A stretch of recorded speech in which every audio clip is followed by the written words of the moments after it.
ನನಗೆ ಹೊಗಳಿದ್ರೆ ಮಾತೇ ಬರಲ್ಲ ರೀ ನನಗೆ. ನಾನು ಯಾರೋ ಹೋಗಿ ಎಲ್ರಿಗೂ ನಮಸ್ಕಾರ. ಜನರಲ್ ಆಗಿ ಯಾವ ಫಂಕ್ಷನ್ಗೂ ತಡವಾಗಿ ಬರೋದಿಲ್ಲ ನಾನು. ಆದರೆ ಸಲಗೆಯಿಂದ ಹಂಸಲೇಖ ಅವ್ರು ನನ್ನ ಹೆಸರು ಬಳಸ್ಬಿಟ್ಟಿದ್ರು. ಆಮೇಲೆ ಇವತ್ತು ನಾನು ಬರದೇ ಹೋದರೆ ಅವ್ರ ಬರ್ತ್ಡೇ ಓಕೆ ಆಗೋದೇ ಇಲ್ಲ. ಅದಕ್ಕಾದ್ರೂ ಬರಲೇಬೇಕು ಅಂತೇಳಿ ಶೂಟಿಂಗ್ ಕ್ಯಾನ್ಸಲ್ ಮಾಡಿ ಕನಕಪುರದಿಂದ ಓಡ್ ಬಂದೆ ನಾನು. ಆ್ಯಕ್ಚುಲಾಗಿ ಇವತ್ತು ಲಾಸ್ಟ್ ಡೇ ಶೂಟಿಂಗ್ ಇತ್ತು. ಅವ್ರು ಲಾಸ್ಟ್ ಡೇ ಪರ್ಮಿಷನ್ ಇವತ್ತು. ಸೊ ಅವರು ಇನ್ನೊಂದು ದಿವಸ ಶೂಟಿಂಗ್ ಕೊಡಲ್ಲ ಅಂತಿದ್ರು. ರಿಕ್ವೆಸ್ಟ್ ಮಾಡಿ ಇನ್ನೊಂದು ದಿವಸಕ್ಕೆ ಪರ್ಮಿಷನ್ ಹಾಕೊಂಡು ಇವತ್ತು ಬಂದಿದ್ದೀನಿ ನಾನು. Happy birthday Raju.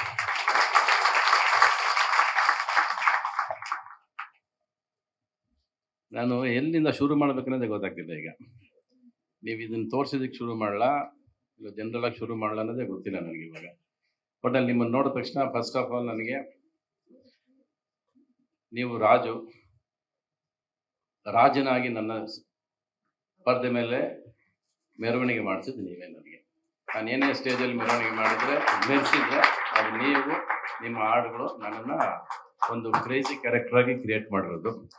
ಎರಡನೇ ಮಾತಿಲ್ಲ. ಎಲ್ಲಿಂದ ಶುರು ಮಾಡಬೇಕು ಅನ್ನೋದು ಒಂದು ಪ್ರಶ್ನೆ ನನಗೆ. ಮುಂದೆ ಕೆಲಸ ಮಾಡಿಲ್ಲ, ಪ್ರಶ್ನೆ ಕೇಳ್ಬಿಟ್ರಿ ಹೇಳ್ಬಿಡ್ತೀನಿ ಅಷ್ಟೇ. ಚೇರ್ ಕೊಟ್ರಪ್ಪ, ಕೂತ್ಕೊಂಡ್ಬಿಡ್ತೀನಿ. ಒಟ್ಟಲ್ಲಿ ಇಲ್ಲಿ ಬಂದ ತಕ್ಷಣ ರಾಜೇಂದ್ರ ಸಿಂಗ್ ಬಾಬು, ನಮ್ಮ ಶಶಾಂಕ್, ನಮ್ಮ ನಂಜುಂಡೇಗೌಡರು ಎಲ್ಲ ನೋಡಿ ಖುಷಿ ಆಯಿತು. ತುಂಬ ದಿವಸ ಆಗಿದ್ದು ನೋಡಿ ನಿಮ್ಮನ್ನು. ಹಂಸಲೇಖ ಅವ್ರ ಬರ್ತ್ಡೇಗೆ ಬಂದರೆ ನೀವೆಲ್ಲ ಸಿಗ್ತೀರ ಅನ್ನೋದು ಕೂಡ ಒಂದು ಖುಷಿ ನನಗೆ. ಈ ಸಿನಿಮಾ ಇಂಡಸ್ಟ್ರಿ ಎಲ್ಲ ನೋಡಿ ಎಷ್ಟೋ ದಿವಸ ಆಗೋಯ್ತು. ಇದು ಸಿನಿಮಾ ಇಂಡಸ್ಟ್ರಿ ಕಾಣಿಸ್ತಿರೋದು ಇವಾಗ ನನಗೆ ಅನ್ನಿಸ್ತಾ ಇದೆ. ಹಂಸಲೇಖ ಅವ್ರು ಹೇಳಿದ್ರು ಎಲ್ಲ. ಈಗ ಪ್ರಾಬ್ಲಮ್ ಆಗಿರೋದು ಒಂದೇ, ಒಂದು ಬೇಸಿಕ್. ಈಗ ನೀವು ಪಿಕ್ಚರ್ಗಳು ಓಡ್ತಿಲ್ಲ ಅಂತ ಹೇಳ್ತೀರಾ, ಬಟ್ ಎಲ್ಲರೂ ಸಕ್ಸಸ್ ಮೀಟ್ ಮಾಡ್ತಾನೆ ಇದ್ದಾರೆ. ಕರೆಕ್ಟಾ? ಎಲ್ಲರೂ ಸಕ್ಸಸ್ ಮೀಟ್ ಮಾಡ್ತಾನೆ, ಪ್ರತಿ ವಾರ ಸಕ್ಸಸ್ ಮೀಟ್ ನಡೀತಾನೆ ಇದೆ. ಬಹುಶಃ ಮೇಲಿರೋನು ಕನ್ಫ್ಯೂಸ್ ಆಗ್ಬಿಟ್ಟಿದೆ, ಸಕ್ಸಸ್ ಯಾವುದು ಅಂತ ಅವನಿಗೆ ಗೊತ್ತಿಲ್ಲ ಇವಾಗ. ಅದೇ ಸಕ್ಸಸ್ ಏನೋ, ನೀನು ಜಾಸ್ತಿ ಕೊಡೋದು ಬೇಡ ಅಂತ ಅಲ್ಲಿಗೆ ನಿಲ್ಲಿಸ್ಬಿಟ್ಟವನೆಲ್ಲ. ಅದು ಪ್ರಾಬ್ಲಮ್ ಆಗಿರೋದು ಈಗ. ಸಕ್ಸಸ್ ಅಂದ್ರೆ ಏನು ಅನ್ನೋದು 86 ಅಲ್ಲಿ ನಾವು ಕೊಡೋಕೆ ಶುರು ಮಾಡಿದ್ವಲ್ಲ, ಅದು ಸಕ್ಸಸ್. ನಾವು ಒಂದು ದಿವಸನೂ ಸಕ್ಸಸ್ನ ಹೆಗಲ ಮೇಲೆ ಹಾಕೊಂಡು ಓಡಾಡಲೇ ಇಲ್ಲ ನಾವು. ಹೆಗಲ ಮೇಲೆ ಹಾಕೊಳ್ಳೇ ಇಲ್ಲ ನಾವು.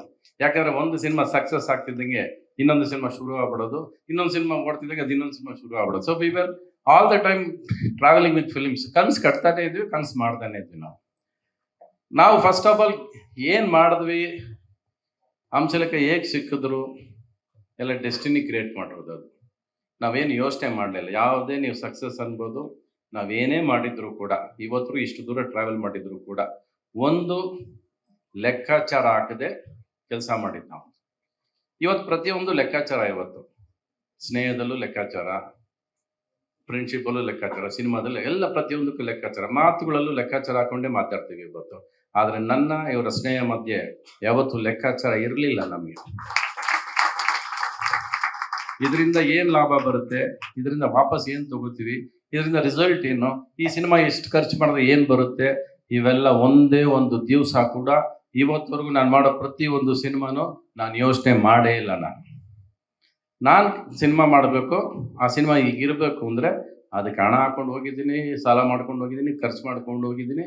ಅದು ರಿಸಲ್ಟ್ ಬಂದಾಗಲೂ ಕೂಡ ನಾನು ಇವತ್ತವರೆಗೂ ಪ್ರೇಮ್ ಲೋಕ ಆಗಲಿ, ರಣಧೀರ ಆಗಲಿ, ಯಾವುದೇ ಸಿನಿಮಾ ಆಗಲಿ, ಯಾರಾದರೆ ಲಾಭ ಎಷ್ಟು ಅಂದರೆ ನಾನು ಖಂಡಿತವಾಗ್ಲೂ ಗೊತ್ತಿಲ್ಲ. ನನಗೆ ಸಿನಿಮಾ ಮಾಡೋದಷ್ಟೇ ಗೊತ್ತು. ಪರದೆ ಮೇಲೆ ನಾನು ಅನ್ಕೊಂಡ್ರೆ ಸಿನಿಮಾ ಬಂತ ಸಾಕು, ಅಷ್ಟೇ ಖುಷಿ ಕೊಟ್ಟಿದ್ದು. ಆ ಥರ ನನ್ನ ಇವರ ಜರ್ನಿ ಶುರು ಮಾಡಿದ್ದು ಸಾಧ್ಯನೇ ಅಲ್ಲ. ಒಂದು NS ರಾವ್ ಅನ್ನೋರು ಇವ್ರನ್ನ ಕರ್ಕೊಂಬಂದು ನಮ್ಮ ಜೊತೆ ಸೇರಿಸ್ತಾರೆ. ಒಂದು ಗಿಟಾರ್ ಇಟ್ಕೊಂಡ್ಬರ್ತಾರೆ, ಆ ಗಿಟಾರ್ ನನ್ನ ಕೈ ಕೊಡ್ತಾರೆ, ಆ ಗಿಟಾರ್ ತಗೊಂಡು ನಾನು ಬಾರಿಸ್ಕೊಂಡು ಹೊರಟಿರೋದು. ಅದು ಇಷ್ಟು ದಿವಸ ಜರ್ನಿ ಟ್ರಾವೆಲ್ ಆಗಿದೆ.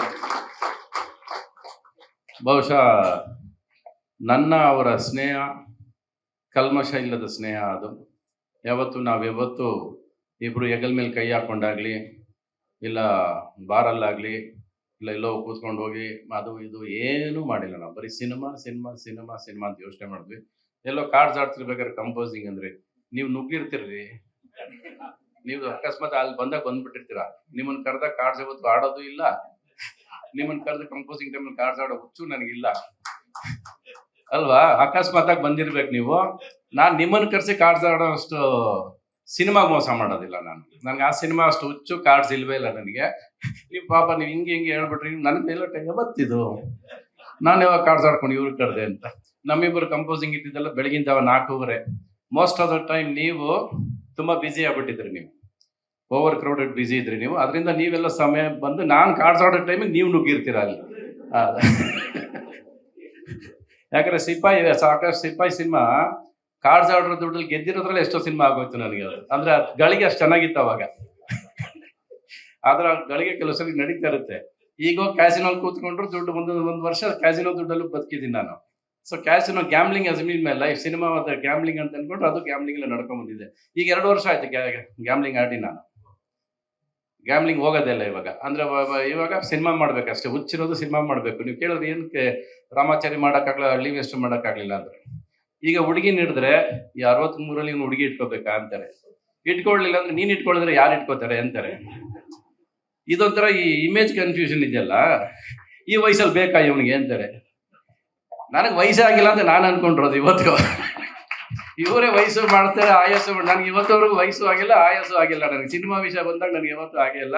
ನಾನು ಇವತ್ತಿಗೂ ಸಿನಿಮಾ ಒಳಗೆ ನುಗ್ದಾಗ ಆ ಪ್ರೇಮ್ ಲೋಕದಲ್ಲಿ ಹೆಂಗೆ ನುಗ್ಗುತ್ತೆ ಹಂಗೆ ನುಗ್ತೀನಿ. ಇವತ್ತು ಹೀರೋಯಿನ್ ಬಂದ್ರೆ ಕೈ ಹಿಡ್ದಿಂಗೆ ಅನ್ಕೊಂಡು ಹಿಂಗೆ ಇಟ್ಕೊಂಡ್ಬಿಡ್ತೀನಿ ನಾನು. ನನಗೆ 63 ಅಂತ ಅನ್ಸೋದೇ ಇಲ್ಲ ರೀ ನನಗೆ.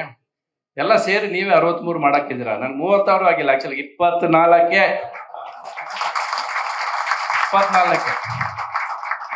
ಇವತ್ತು ನನ್ನ ಜೊತೆ ಮಕ್ಕಳು ಒಂದು 25 ಜನ ಮಕ್ಳು ಯಾಕೆ ಮಾಡ್ತಿದ್ದಾರೆ.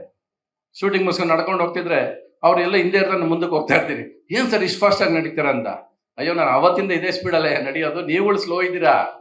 ನಾನು ಮುಂದಕ್ಕೆ ಕೊಟ್ಟೋಗ್ತಾ ಇದ್ದೀನಿ ಪ್ರತಿ ಸಾರಿ. ಸೊ ಯಾವುದೇ ಸಿನಿಮಾ ಮಾಡಿದ್ರು ಸರಿ, ಏಕಾಂಗಿ ಮಾಡಿದ್ರು ಸರಿ, ಯಾವುದೋ ಒಂದು ಬೇರೆ ಹತ್ರ ಸಿನಿಮಾ ಮಾಡ್ಬೇಕಂದ್ರೆ ಸರಿ, ಅದು ಸೋಲಾದಾಗ ನೀವು ತುಂಬಾ ಮುಂದೆ ಇದ್ದೀರಾ ಸರ್ ಅಂತಾರೆ.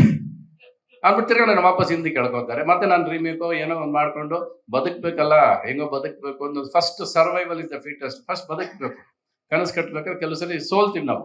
ನಮ್ಮಿಬ್ಬರು ಸ್ನೇಹ ದೂರ ಆಗಿದ್ದು ಕೂಡ ಹಾಗೆ ಆಗೋದ್ವಿ. ನಾವು ಸಡನ್ ಆಗಿ ಒಂದ್ ದಿವಸ ದೂರ ಆಗೋಗ್ತೀವಿ. ಏನಕ್ಕೆ ದೂರ ಆಗ್ತೀವಿ ಅನ್ನೋದು ನಮಗೂ ಗೊತ್ತಿಲ್ಲ. ಇವತ್ತವ್ರು ನಾನು ಅವ್ರು ಜಗಳ ಆಡಿಲ್ಲ, ಕಾರಣ ಗೊತ್ತಿಲ್ಲ. ಏನೇನೋ ಕಾರಣಗಳು ಹೇಳ್ಕೊತೀವಿ ನಾವು. ಸುಮ್ಮನೆ ಒಂದು ಬಿಡಲ್ವಲ್ಲ ನೀವುಗಳು, ಏನಾರ ಹೇಳ್ತೀವಿ, ಅದಕ್ಕೆ ಏನಾರು ಹೇಳ್ಬೇಕಲ್ಲ ಅಂತ ನಾವು ಒಂದಷ್ಟು ಕಾರಣ ಹೇಳ್ತಾ ಹೋಗ್ತೀವಿ. ಬಟ್ ಯಾವುದೋ ಬಿಟ್ಟೋಗೋ ಅಂತ ಕಾರಣಗಳಲ್ಲ. ನೀವು ಹೋಗ್ರಿ, ನೀವು ಬೇಡ ಅಂತ ಹೇಳೋಂಥ ಕಾರಣ ಅವ್ರಿಗೂ ಇರಲಿಲ್ಲ, ನನಗೂ ಇರಲಿಲ್ಲ. ಬಟ್ ಗಳಿಗೆ ಡೆಸ್ಟಿನಿ ನಮ್ಮನ್ನು ಹೆಂಗ್ ಸೇರಿಸ್ತೋ ಅದನ್ನ ಹಂಗೆ ದೂರ ಮಾಡುತ್ತೆ. ಬಹುಶಃ ಬೇರೆ ಏನೇನೋ ಟ್ರ್ಯಾಕ್ಸ್ ಓಪನ್ ಆಗಬೇಕಾಗಿತ್ತು, ನಾನು ಬರಿಬೇಕಾಗಿತ್ತೇನೋ, ನನ್ನ ಕೈಲಿ ಪೆನ್ ಬರಬೇಕಾಗಿತ್ತೇನೋ, ನಾನು ಹಾಡುಗಳು ಮಾಡಬೇಕಾಗಿತ್ತೇನೋ, ನಾನು ಮ್ಯೂಸಿಕ್ ಮಾಡಬೇಕಾಗಿತ್ತೇನೋ. ಅದರಿಂದ ನಾನು ಅವ್ರು ದೂರ ಆಗ್ಬೇಕಂತ ಪರಿಸ್ಥಿತಿ ಬಂದಿರ್ಬೋದು. ಈಗ ನಾನು ದೂರ ಆದೆ, ಈಗ ನನ್ನ ಡಿಪಾರ್ಟ್ಮೆಂಟ್ಗೆ ಅವರೇ ಬಂದ್ರಲ್ಲ. ಈಗ ಇದನ್ನ ಯಾರು ಕೇಳೋದು ಇವಾಗ ಅಲ್ವಾ? ಇಷ್ಟು ದಿವಸ ನಾವು ಆ್ಯಕ್ಷನ್ ಹೇಳ್ತಿದ್ವಿ, AC ರೂಮಲ್ಲಿ ಕೂತ್ಕೊಂಡು ರಿಯಾಕ್ಟ್ ಮಾಡ್ತಿದ್ರಿ ನೀವು. ನಿಮ್ಮ ಕುಟುಂಬಕ್ಕೊಂದು ಪರಿಪೂರ್ಣ ಯೂಟ್ಯೂಬ್ ಚಾನಲ್. ಇಂಟ್ರೆಸ್ಟಿಂಗ್ ಮತ್ತು ಇನ್ಫಾರ್ಮೇಟಿವ್ ವಿಡಿಯೋಗಳನ್ನ ಮಿಸ್ ಮಾಡ್ಕೋಬೇಡಿ. ಈಗಲೇ ಸಬ್ಸ್ಕ್ರೈಬ್ ಮಾಡಿ.